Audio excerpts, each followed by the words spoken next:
Fourth Tuesday of Lent, the example of Christ crucified.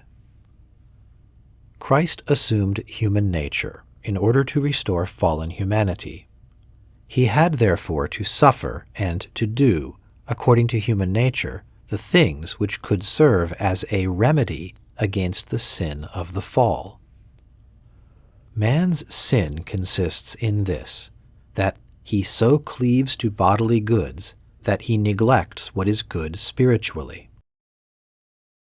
It was therefore necessary for the Son of God to show this in the humanity he had taken, through all he did and suffered, so that men should repute temporal things, whether good or evil, as nothing, for otherwise, hindered by an exaggerated affection for them, they would be less devoted to spiritual things. Christ therefore chose poor people for his parents, people nevertheless perfect in virtue, so that none of us should glory in the mere rank or wealth of our parents. He led the life of a poor man to teach us to set no store by wealth. He lived the life of an ordinary man, without any rank, to wean men from an undue desire for honors. Toil, thirst, hunger, the aches of the body, all these he endured, to encourage men whom pleasures and delights attract, not to be deterred from virtue by the austerity a good life entails.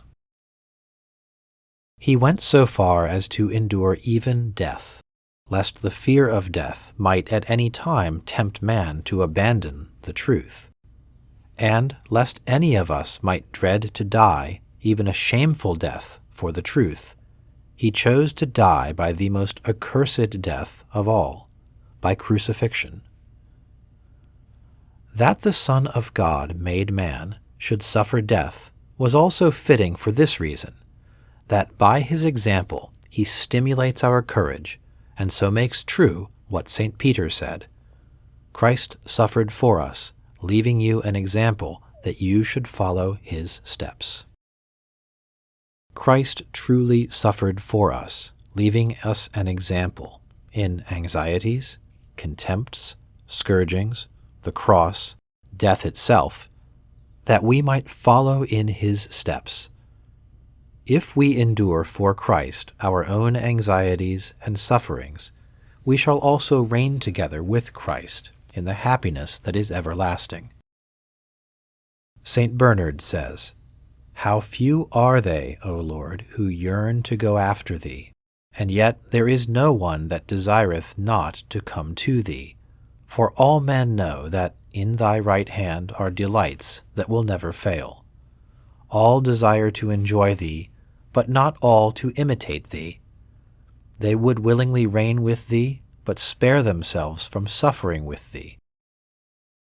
They have no desire to look for thee, whom yet they desire to find."